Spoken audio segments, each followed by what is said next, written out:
Cameron and Cayden Boozer are two of the best players in the class of 2025, and as you're probably aware, the sons of a former rival. But their game speaks for itself and overcomes any rivalries, and they'd fit in very nicely in Chapel Hill, North Carolina.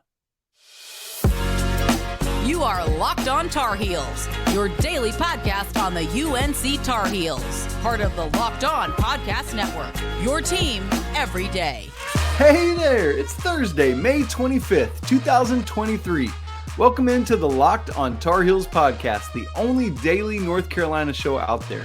I'm your host, Isaac Shade, and I want to welcome you in and thank you for joining us on this Thursday. Coming up on the show today, we are going to talk about the Boozer twins. I've also got updates for you from North Carolina tennis, North Carolina baseball, and we got an update from the ACC on Wednesday about this new revenue sharing possibility. And, it's fun to talk about. So I'm going to update you because we got to figure out how we can keep up with the SEC and the Big Ten. One quick note before we get into talking about the Boozers, and we'll unpack this more next week, but it did come out on Wednesday that Jarin Stevenson, one of Carolina's targets in the class of 24, whom we've talked about quite a bit, will come to North Carolina for an official visit next Tuesday, May 30th. Now, you might be thinking, hadn't he already come? Yes, he's been to Chapel Hill a lot on unofficial visits. This is going to be an official visit. And so anyway, just want to let you know that if you hadn't heard it already, we'll talk about it next week when it's happening. Stevenson's going to play this weekend is the final session in Nike EYBLs, like the summer circuit, their regular season. So that'll be taking place in Memphis. He'll compete in that and then ultimately head to Chapel Hill after the Memorial Day weekend. Okay, let's get into the Boozer boys. Now, if you're an everydayer, you're probably thinking, Isaac, you already talked about them earlier this week. You're right, I sure did. The whole point of that conversation, though, was to say how much I loved that Coach Davis offered them scholarships, what I think it says about North Carolina's recruiting, what it says about him as a recruiter, all of those kind of things. Today, though, I want to switch that conversation, and I actually want to talk about them as basketball players.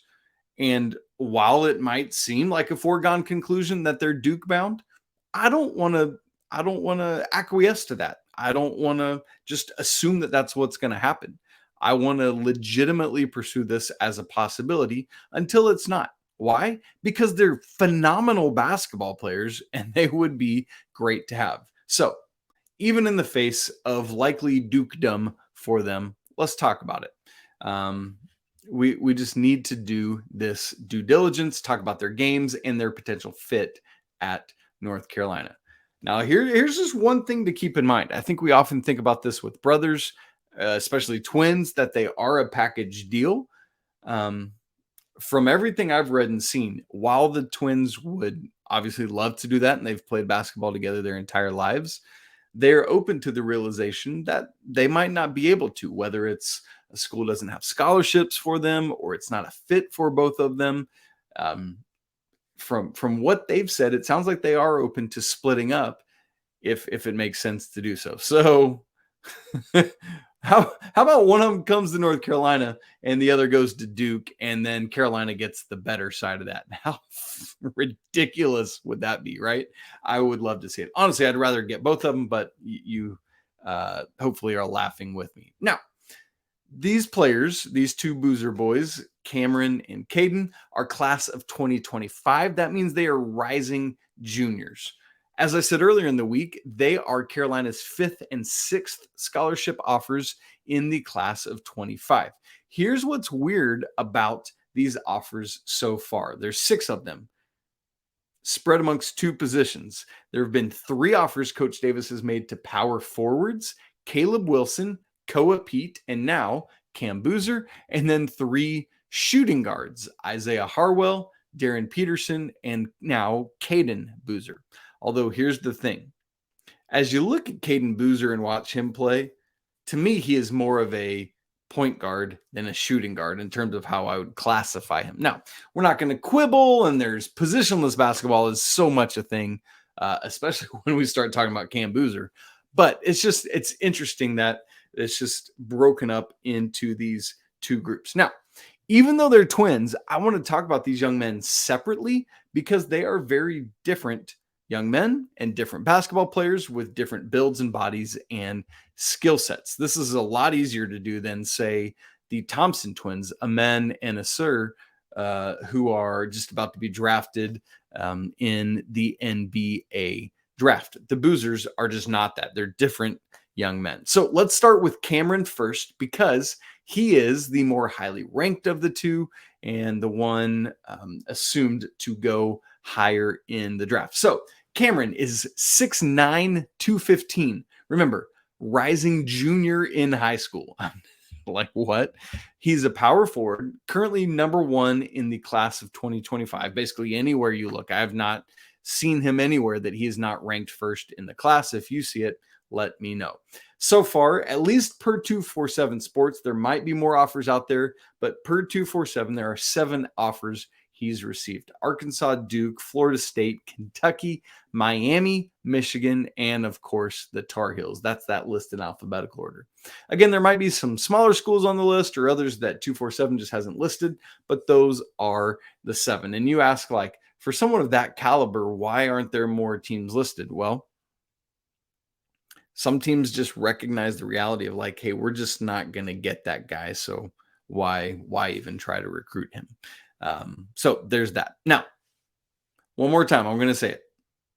He is a rising junior, Cayden Boozer, and he just won the Gatorade National Player of the Year as a sophomore. He's that level good. It's not about his dad. It's not about Carlos. I mean, it doesn't hurt, but he has earned this on his own merits. What he's gotten from his dad are opportunities and genetics. But Cam has made a name for himself and is a very legit basketball player. Why so? Why is he so special? Great question. I'm so glad you asked. The basic answer for me is twofold, and then I'll get into a little bit more specifics. He does everything that you want a modern power forward to do. Everything. It just is what it is.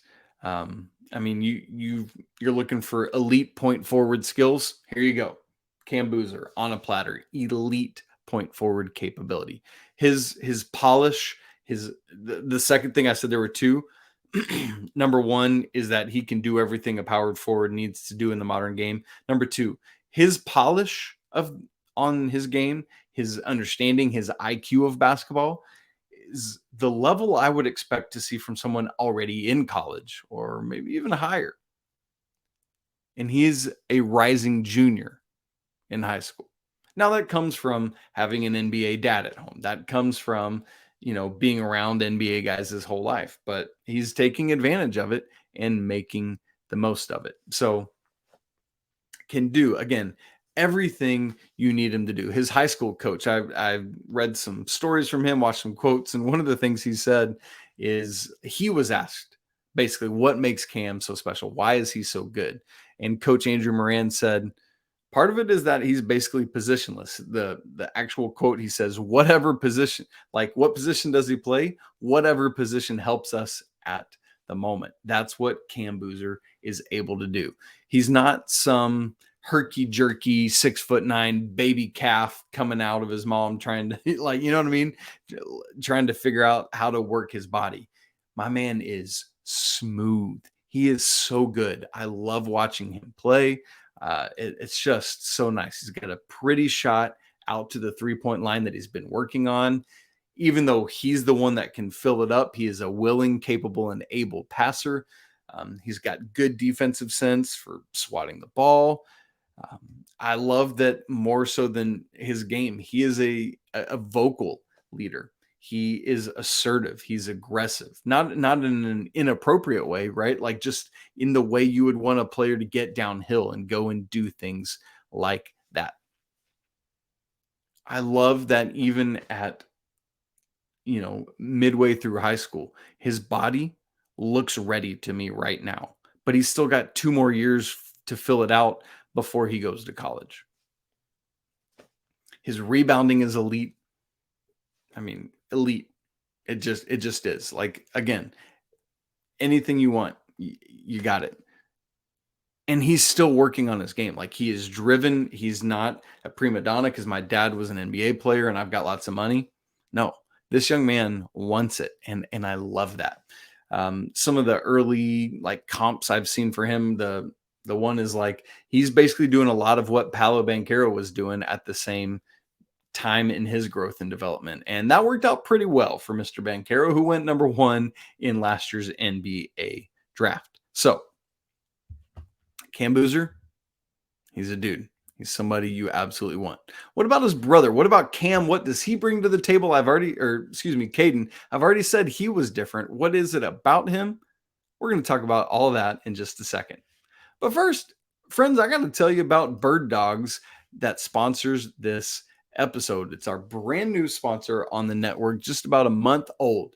As we move into summer season, as we move into short season, man, I just got a couple pairs of Bird Dogs for myself for the first time. And I got to tell you, most of the time with shorts, I'm just like, all right, it's time to put some shorts on, whatever. Yay. It just feels different with Bird Dogs. It's like, man, it's time to put my Bird Dogs on. I get excited about it. I know maybe that's weird, but it's so true. That's because I love the way they feel. I love the way they look. I love the way I feel in them. They've got this like stretchy fabric that's so comfortable, much more comfortable than my other shorts or pants. They have versatility where you can wear them in a professional environment, just hangout environment, out on a date, whatever. Dress them up, dress them down. They work. They're also very practical. I'm pretty hot-natured. Like, my wife always tells me I'm a furnace. And I love that the liner that you can get in Bird Dogs kind of helps keep me cool and feel better. I'm telling you, you got to try these. If you want to feel comfortable like me when you're wearing your shorts, then you need to go to birddogs.com/lockedoncollege. And when you enter promo code LOCKEDONCollege, they're going to throw in a free custom Bird Dogs Yeti style tumbler with every order. I've been using mine and it's awesome. So make sure you go check out and get you a pair of some Bird Dogs for this summer. You won't be disappointed in Bird Dogs, a proud sponsor of the Locked On Network. All right, you everydayers, thanks so much for being with us. Coming up on tomorrow's show, we've got our guys from the Heel Tough blog, Anthony Pagnotta, Josh Marlowe. They will be joining me to have some conversations. Got to talk about our incoming freshman guys a little bit. With everything else going on, haven't spent as much time looking at them, Zayden High and Sim Wilcher, as I would like to. Also, speaking of everydayers, I want to take a second and shout out my guy Kyle Huntsinger, who we had a great conversation on Wednesday. He had reached out and we just had some things in common. And he was like, hey, could we chat and have a conversation? And so we talked Wednesday afternoon and just had a really nice phone call. And so, Kyle, just want to say thanks for reaching out and connecting.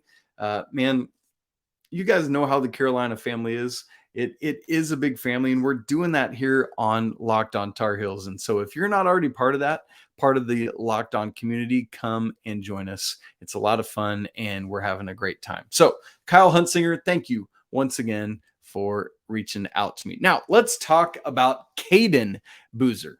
If Cam is the alpha dog, the number one player in the class, the big dude, Caden is a point guard. Interesting, because they're twins. He's 6'3", he's 190. He's in the 20s, whereas his brother is number 1 overall. Now, as you well know, being in the 20s in your class is absolutely nothing to sneeze at. He is and is going to be an elite level basketball player. I said it earlier, he's listed as a shooting guard, but from everything I've seen, I legitimately think of him more as a point guard. I think he's going to be able to do the things to initiate offense, run a team. You want the ball in his hands. The shot is developing, and that's self-admittedly from Caden himself. But everything else, I love how he brings a team together. So offer list essentially the same as his brother. And so is going to have tons of options of being able to go just about anywhere. Again, really curious to see if they end up going to the same place or not. He is a shifty guard. Really athletic, aggressive, just like his brother. Off the court, he's pretty quiet, but on the court, not afraid to direct traffic and do what he needs to do. Now, he's smaller than his brother, yes, 6'3", but as a point guard, that's a lot of really good positional size that you would love to have. And just like his brother, he's still got 2 more years in high school to keep growing. And 6'3", 190, I would take that right now. But if you want to keep going, by all means, young man, do that. One of the things that always sticks out to me about high school players is when they take the defensive side of the ball, particularly man-to-man defense, seriously.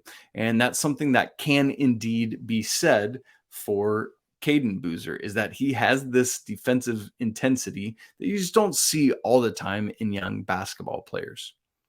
Another thing on the other side of the ball that makes me really like him is that he's learning how to control the ball, the tempo, the team, get guys in the right position. Like, he's taking all of that seriously, figuring out how to run a team. And that is a great thing for him to do.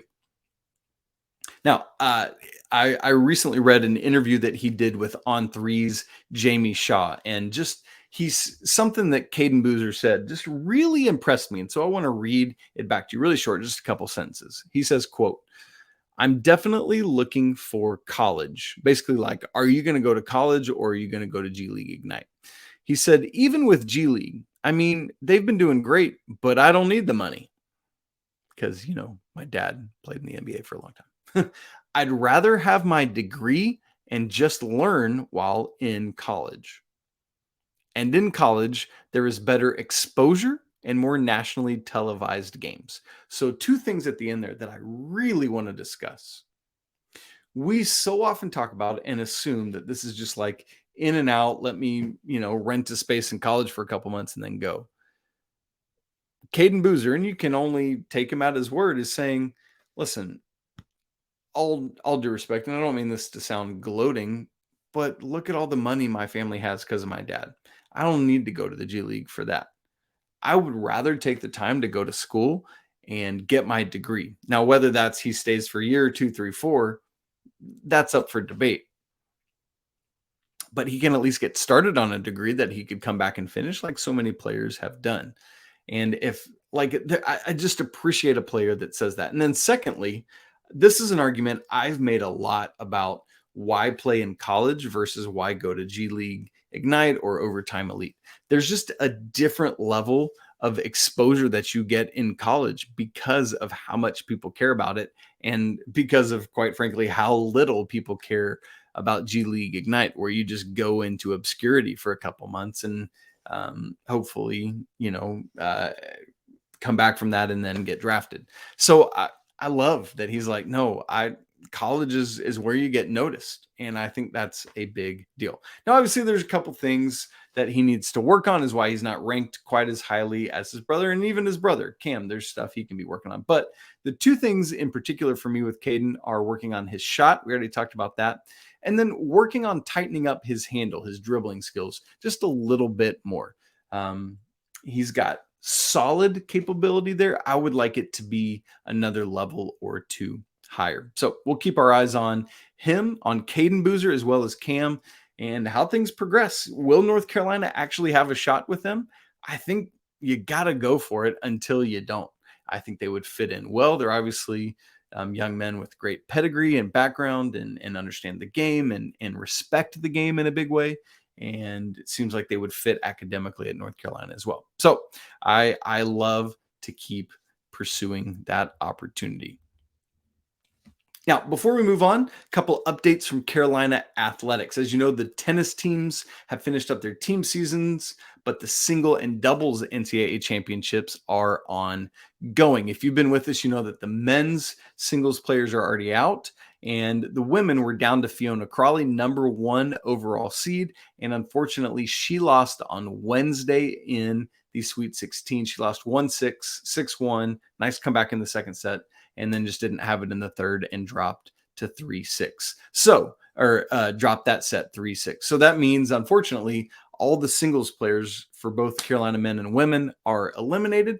But here's some good news for the women. There were 2 doubles teams entered in the tournament, and both of them are on to the quarterfinals, meaning like Elite 8. There are 8 teams left, and 1/4 of those are Tar Heels. Here's what's funny about Fiona Crawley. She lost as the number 1 seed in singles and then upset the number 1 seed in doubles, a team from Pepperdine. So she and Carson Tanguilig won 6-4, 6-0. Yeah, little skunk action in the second set there.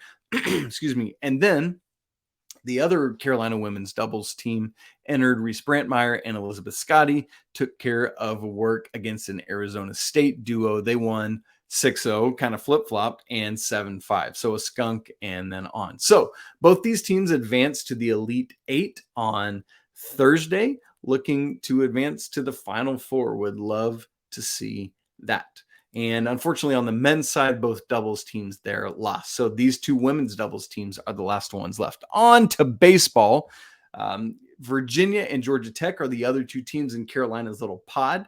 Basically, the way it works, there's 4 pods in the ACC tournament. You got to win your pod to advance to the semifinal. You just play 1 game against each of the other teams. So basically, you need to go 2-0 unless you're the higher seed, and it's a whole thing. But just know this. Virginia beat Georgia Tech 15-1 on Wednesday. So both Carolina and Virginia are 1-0. So Carolina is going to play Virginia at 3 p.m. Eastern today, Thursday, on ACC Network.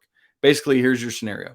Carolina wins, they move on to the semifinals. They lose, they wait to find out what their regional assignment will be for the NCAA tournament. Listen, the Bats looked really good on Tuesday against Georgia Tech. Obviously, Virginia's did too. They put up a 15 spot. Like, let's go out and beat this team and move on to the semifinals. Just do it. All right. One more conversation to have today. We got some news, finally. It's not all that specific yet, but we do have some news on everything that came out of those ACC spring meetings last week, all that cloak and dagger action with that Magnificent Seven. There is a plan. I want to tell you about it, and we'll do that in just a second.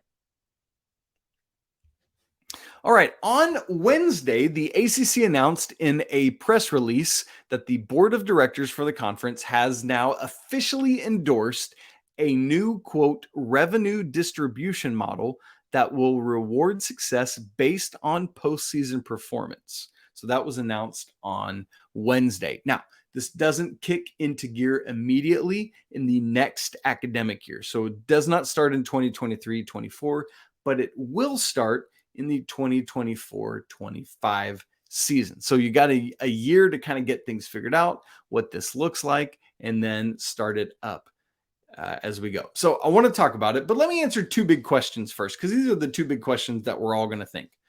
Does this fix things? Because the problem is ACC is stuck in their media rights deal for over another decade, while other conferences are able to renegotiate because they're not in as long-term deals. Does this fix things? Somewhat, but not completely. Second question, and probably the bigger one that everyone is like about. Will this new plan help close the gap from the ACC up to the SEC and Big Ten schools and what they will be getting in annual revenue? It closes the gap some, but not all the way. If it was a chasm and the ACC was on one side and trying to jump across to the other, to the SEC and Big Ten, it would close some of that gap. But then you couldn't jump the rest of the way, or it'd be really risky to do so. Let me put it to you this way. Florida State's athletic director, Michael Alford, estimated last week that under the new success incentives plan, a team making the college football playoff would potentially add, quote, more than $10 million in revenue annually. The problem is the gap is more like 30 or 40 million between the ACC and those 2 highest level conferences. Now, is that just, it is what it is. SEC and Big Ten are going to be the runaways, while Big 12, Big East, ACC, Pac-12, anyone below them, it just has to deal with lesser revenue annually and still try to find ways to keep up? Or do you have to go try to keep up with the Joneses, as it were? Well, that's a great question, and one that we're not going to answer today, but it is the type of question I want to continue to answer. So what I want to do, though, is unpack kind of this new plan. So it is a success-based incentivization program, basically, is how I'm looking at it. You have more success on the field of play, you will be incentivized financially as an institution for that, or as an athletics department for that. But it's not a broad sweeping thing. Here's a quote from the press release. The success-based incentivization will come solely from the performance of teams in revenue-generating postseason competition. So there's a couple things you need to catch there that I just read. Will come solely, meaning from nothing else other than this, the performance of teams, it is performance-based, in revenue-generating, meaning the sports that generate a lot of revenue. You might or might not be aware that all the other athletics teams are kind of kept afloat by typically football and men's basketball.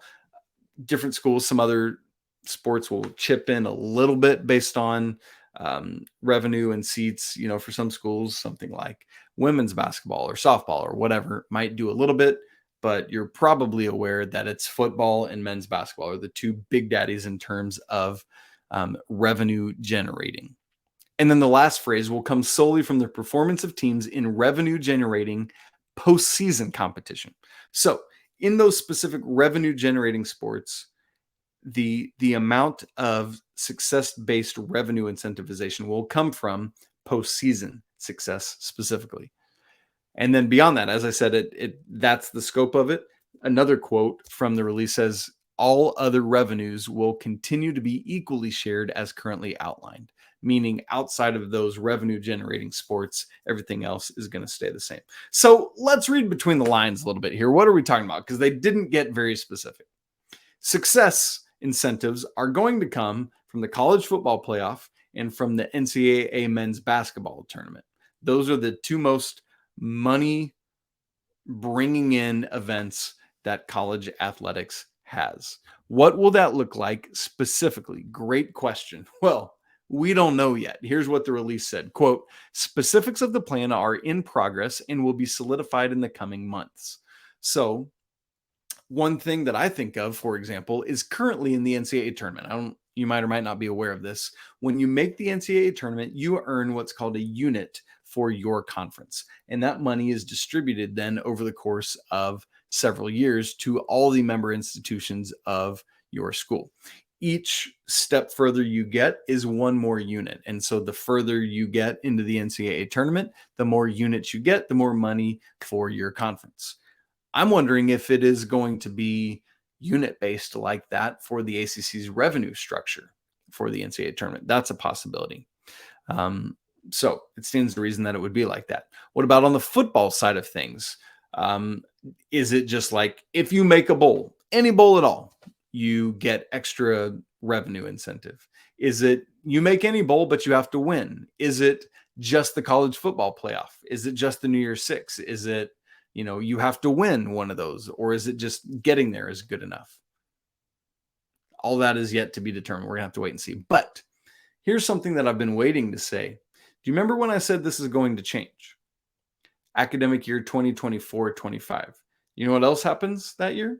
That is the first year of the college football playoff expansion. So this new thing is going to align with the expanded CFP, more opportunities for programs to make that highest level. So obviously there is much more to come on this. We're going to have to wait and hear more information. That's where we're at right now. And as I've been saying, I want to continue to update you on it so that you can know, like, where does the ACC stand? Is Carolina going to stay? Are they going to leave? What's going on? So hopefully this is helpful information for you. I will continue to bring it to you as I hear it. I will parse through it and tell you what I'm reading and seeing from that, just because I end up having to dive into the legalese of this quite a bit.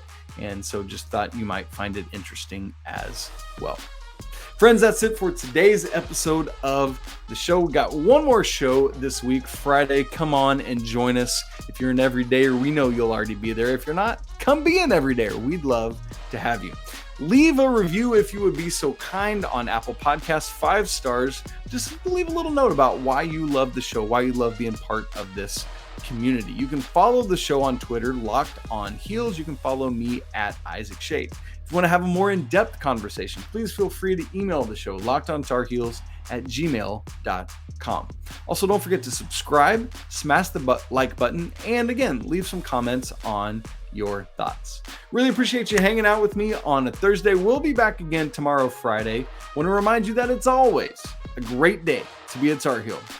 And until we talk again, peace.